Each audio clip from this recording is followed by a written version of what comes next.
Doctor López Murphy, ¿cómo le va? Bien, muy bien. Gracias por la diferencia. Buenas tardes. Muy bien. ¿Están dejando las tiradas? Sí, yo no la puedo entender esa medida en términos de los países a los cuales uno quisiera parecerse. O sea, yo miro los vuelos y cómo están organizados y a nadie le veo tomar esas medidas intempestivas de un gravísimo costo. Y además usted se imagina la ansiedad, la angustia, el daño que usted hace con gente que no sabe, que fue con un determinado cronograma y usted no le permite. El gobierno lo adaptarse. argumenta en la pandemia y la idea de bloquear fronteras para que no entre la variante Delta, así como se cerraron fronteras a comienzos de marzo. ¿Pero usted vio lo que es la frontera norte nuestra? ¿Usted vio lo que es la Quiaca? ¿Usted vio Sí, lo lo que mostramos son? aquí, claro. Lo que pasa es que el gobierno dirá, bueno, una cosa no justifica la otra.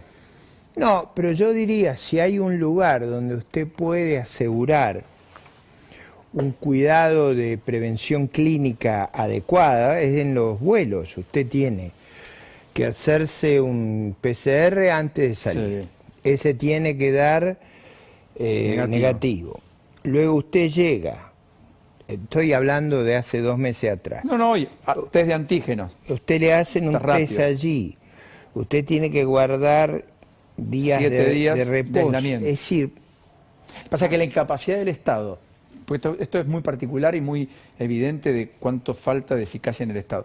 Como el Estado no puede controlar, y 30-40%, dice el propio Estado, entendía que no estaba cumpliendo eso, y salía, tal vez esa negligencia hace que paguen justos por pecadores. Y entonces reduce a 600, que es lo que eventualmente pueden controlar. Porque tampoco, ¿por qué 600? ¿Por qué no 800? ¿Por qué no 1000? ¿Por qué no 3000? Pero digo, en esa perspectiva, ¿usted cree que los controles en las fronteras terrestres son equivalentes? No. Entonces yo digo, a mí me parece un exceso a todas luces. Siempre hay riesgos relativos, pero si hay algo que yo sería prudente es en no romper el sistema logístico, el sistema de transporte aéreo, la vinculación de Argentina con el mundo. Argentina tiene ventajas naturales formidables en su sistema turístico, que emplea muchísima mano de obra, que como usted bien decía, la pospandemia va a ser muy importante. Si hay algo importante en la Argentina es generar trabajo verdadero, que agregue valor, y es una de las posibilidades enormes que tiene Argentina, es en el turismo. Y eso está muy vinculado al contacto aéreo. Acuérdese que cuando Alberti decía Argentina el problema que tiene que es un desierto. Bueno, Sarmiento decía que era la falta de educación. Pero en el fondo lo que Alberti quería transmitir era que la distancia era un problema para nosotros. Vivíamos en el fondo del mundo. Ahora eso se ha alterado a nuestro favor dramáticamente, por las comunicaciones, por los transportes. Dice, en ese contexto no lo estamos aprovechando. Yo diría, en ese contexto, medidas totalmente desproporcionadas en el transporte aéreo respecto al resto de las medidas, porque tiene que haber un balance. Claro, esto como los que piden la presencialidad educativa. Que haya distritos hoy como, qué sé yo, Necochea, Lobería, Peguajol, podría nombrar un montón. 49 en la provincia de Buenos Aires, pero también otras jurisdicciones, Córdoba, sin ir más lejos, etcétera.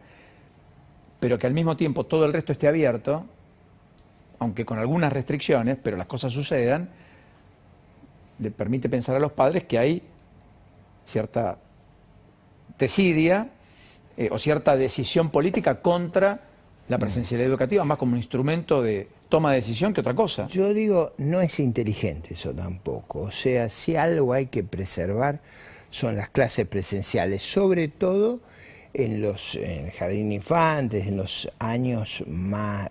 primaria. Claro, cuando tienen en la infancia. La presencia en la escuela es formativa. La escuela no es simplemente instrucción, cultivo de los conocimientos, es también educación, cultivo de los sentimientos. Es decir, es un proceso de socialización, de adquirir rutinas valiosas, de aprender mirando a los compañeros. Hay todo un proceso por lo menos yo hablando con personas de los gabinetes psicopedagógicos, me decían que nadie sabe la magnitud del daño que se hace cuando usted evita la presencialidad. Es bueno, vital. los pediatras y las asociaciones de pediatría han advertido muy fuertemente sobre esto. Hay algunas imágenes que pasaron otra vez en Peguajó, también en Córdoba. No sé si quieren mostrarla mientras conversamos con López Murphy, pero creo que, digamos, la educación ha quedado definitivamente un lugar. Hoy volvieron a la presencialidad en la escuela secundaria, aquí en la ciudad de Buenos Aires. También en Rosario el jueves y viernes de la semana pasada, al igual que en el departamento de la ciudad capital, pero hoy entraron en vacaciones, por ejemplo, sin ir más lejos, en Río Negro y en Neuquén, ahí pegadito, un paro está generando que no se dicten normalmente clases. Bueno, ese probablemente... Y la provincia no, tiene los problemas que ya conocemos, ¿no? O sea, y haber suspendido las pruebas a aprender, o sea, nosotros hacemos cosas que conspiran contra uno de los puntos más decisivos en la pospandemia.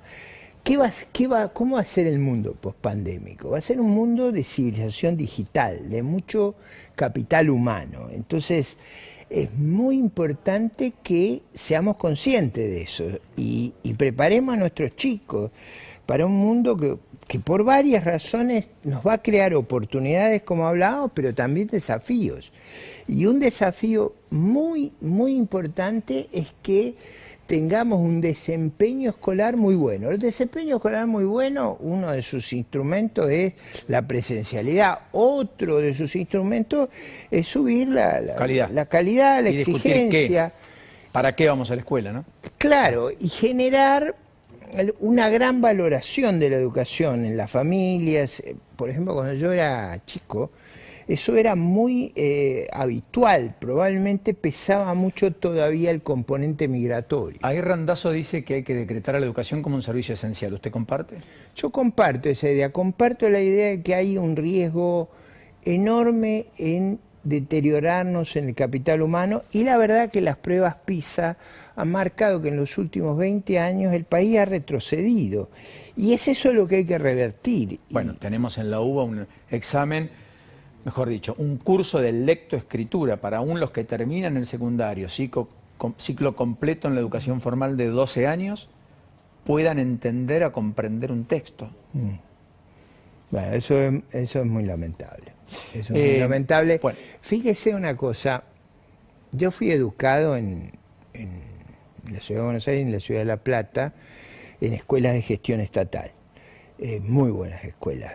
Uno de los temas que había en la escuela que yo iba, ahí la Escuela Superior de Comercio, en 3 y 46 en La Plata, es que muchas veces los chicos se mudaban a colegios privados porque el ritmo, la exigencia... No la bancaban. Era muy alta, muy alta. Yo tengo un privado recuerdo... iba el que no podía estar en el público. Eso ¿Usted era... cree que se invirtió la ecuación? Bueno, eso ha pasado. Y digo, era una escuela notable, es decir, en términos de la formación, no solo en las ciencias más duras, sino también en literatura, en historia. O sea, había un esfuerzo muy consciente de los profesores y había una jerarquía. O sea, jerarquía, digo, en términos del respeto social y de los padres y de los alumnos, ¿no? ¿Vamos a la actualidad? ¿Va a ser candidato dentro o fuera de Juntos por el Cambio? No, nosotros hemos llegado a un acuerdo, por supuesto que no hay un documento como yo hubiera deseado, pero fue por las mismas circunstancias que vivíamos, que el acuerdo que llegamos es que se ampliaba el frente y nosotros con la columna republicana, liberal, si usted quiere, colgábamos nuestra lista para competir en las primarias abiertas, simultáneas y obligatorias, con la lógica que yo creo muy importante, que esa competencia iba a enriquecer el debate, iba a fortalecer el frente opositor y le iba a dar la mayor llegada y movilización a los candidatos.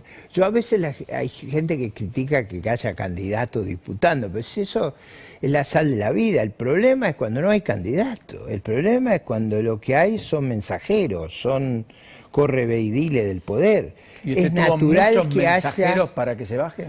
No he tenido eso. Yo confío en la palabra. Con Rodríguez Larreta, de palabra se cumpla. Bueno, no solo con él, yo lo hice con todo el liderazgo junto por el cambio. Yo confío en que los acuerdos de buena fe son valiosos y yo cumplo y parto de la base que los demás también. O sea, usted en teoría a esta hora, lunes, va a una paso frente a María Eugenia Vidal. Y alguno más que aparezca en el frente, porque es posible que haya... Milei ha dicho yo ahí a esa paso no voy. No, pero digo dentro mismo del frente que haya alguna otra expresión que sienta necesaria su representación. ¿Y usted cree que podría haber otro candidato? No lo sé, pero digo, no puedo excluirlo, o sea... A ver... ¿Y quién lo va a acompañar a usted?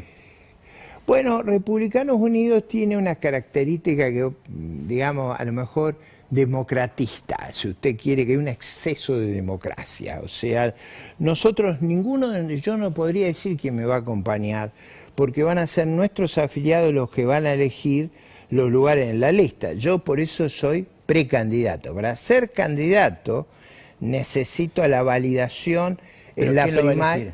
¿Qué afiliados? Los afiliados de Republicanos Unidos. ¿Y cómo van a votar? Vamos a votar el 18 de este mes para hacer esa la lista que vamos a llevar a la primaria abierta, simultánea y obligatoria. La idea nuestra, es decir, usted póngase en el contexto en que estas cosas fueron realizadas. Nosotros hicimos un esfuerzo ciclópeo en la pandemia para fundar un partido nuevo, para aprobarlo, para cumplir todas las todos esos requisitos están cumplidos. O sea, si usted no le da la paso Juntos por el Cambio, usted va por afuera. Yo no quiero evaluar esa hipótesis. Pero si eso sucediera, usted yo no quiero tiene evaluar, porque eso significa que yo estoy especulando sobre la actitud de los demás. Yo voy a hacerlo lo que hemos convenido, lo que es natural y lo que creo que es más fecundo para el desempeño de la República en la Argentina, que es que esa ampliación del frente opositor le permita asegurar la mayoría en las cámaras de diputados y asegurar al mismo tiempo el equilibrio de poder en la República. Por esa razón, contrariando aún mis propias intenciones, o sea, yo tenía otra intención originalmente, como alguna vez le he comentado, pero la realidad me ha obligado a buscar ese frente lo más amplio y yo creo que es correcto eso. Y quiero no moverme de esa hipótesis de trabajo. O sea, ¿usted siente que su lugar hoy está en Juntos por el Cambio? Mi lugar hoy está en ese ¿Más frente... por necesidad que por convicción o por ambas cosas? No. Lo que yo digo es que probablemente en un turno parlamentario usted puede tener niveles de competencia distintos sin afectar los riesgos de la gobernabilidad. Pero la verdad es que nuestra ciudadanía y nuestros votantes, la gente que adhiere a nosotros, nos pide que integremos un gran frente opositor. Porque usted cree que el adversario es, en todos los casos, el kirchnerismo o el gobierno nacional. Sin ninguna duda. Y sin ninguna duda, nuestra gente, la gente que es más afín a nosotros, que nosotros en última instancia vamos a representar, cree que tenemos que hacer lo imposible para fortalecer las instituciones de la República y darle al país la certeza de que no va a haber ningún desvarío autoritario. ¿Usted lo ve cercano? Yo digo, riesgos hay. Si usted mira la política exterior, hacia dónde estamos yendo, los amigos que hemos construido. Nosotros nos hemos retirado del juicio en la Corte Internacional de Justicia, acompañando a Canadá para ir a validar la dictadura de Noriega. De Maduro y la dictadura de Ortega Murillo. Es decir, nosotros hemos ido a buscar en la política exterior censurar a una democracia como Israel, aliándonos a una organización terrorista como Hamás. Es decir, hemos ido por el lado equivocado. Y en la política doméstica también hemos avanzado peligrosamente sobre las instituciones de los argentinos, en particular, y usted lo sabe muy bien, sobre la organización del procurador y los riesgos que hay en todo el sistema judicial. En ese contexto, y con la idea de fortalecer la gobernabilidad y generar una coalición con la densidad y el peso específico adecuado, con un programa renovado y capaz de devolverle las expectativas, el optimismo, la esperanza a los argentinos, que creo que hay razones para tenerlo. A mí, yo me niego a considerar cualquier hipótesis que me diga, no, vamos a naufragar en un fraccionamiento. No quiero hablar de eso.